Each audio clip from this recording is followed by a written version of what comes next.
How can libraries support innovation and creativity in the 21st century? A one-day conference explored how digital developments are influencing the way local, national and international public libraries are changing.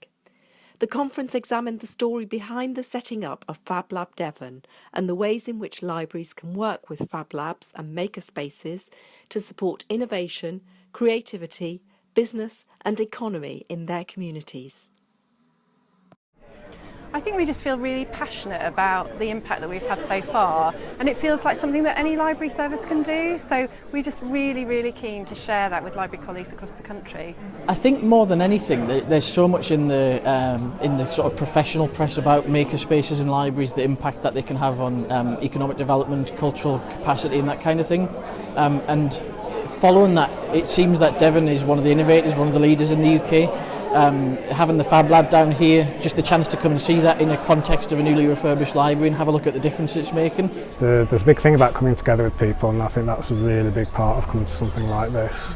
It's meeting people and finding out what they're doing, and if they have the same fears as you, as well as being excited and optimistic about things, we're all a bit nervous about some of this.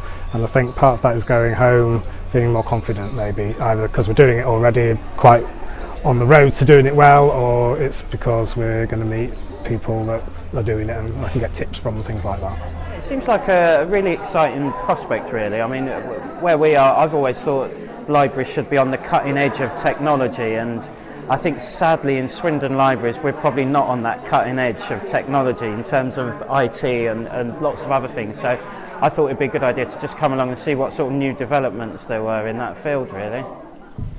It's great to see you here from library services and partner agencies across the United Kingdom. Great to see you. There's hack spaces, maker spaces. Some of it is more digital, some of it's less digital, some of it's about taking big hammers and welding arcs and repurposing stuff. We felt that actually sitting under the Fab Lab banner was of benefit to us because there are now, I think, around 400 across the world. These things. This is a stand for your Kindle or iPhone. So this is just some plastic. It's acrylic that's been cut out with the Fab Lab logo engraved on it. We can basically set the laser to a low strength so it doesn't cut through. And you can then basically shade in an area at a low strength, and it just destroys the surface. So you get a nice what they call engraved. It's more like an etching. In the spirit of creativity and having a good fun day, we've got our two maker tables at the back there, so in an idle moment you are welcome and actively encouraged to make something today.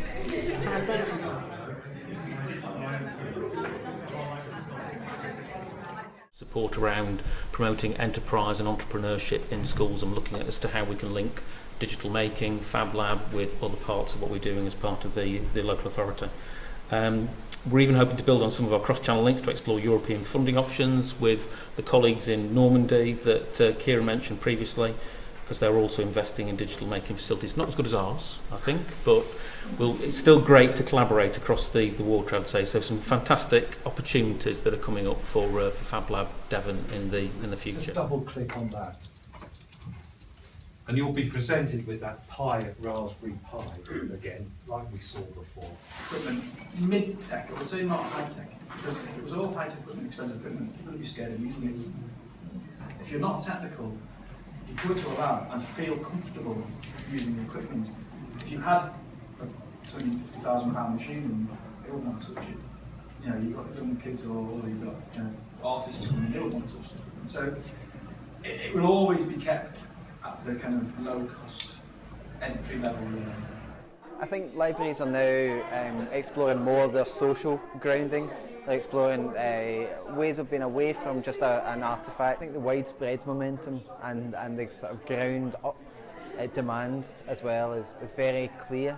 I think there's particularly in this corner of the world as well, there's a demand for a sort of distributed network that allows maybe more outlying communities to be integrated into a digital platform as well. I think it's really there is a really exciting buzz, and I think it's that realisation that wow, there are so many synergies between Fab Labs, makerspaces and libraries. Their whole sort of ethos about creativity, knowledge and sharing and exploring and finding things out and access. It's wonderful, and you can see those sort of connections, people making those connections, and also the sort of audiences or the customers, the people that want to make and want to share, they sort of find a natural environment in the library, and it's everybody sort of realising that these wonderful connections and synergies. It's just great.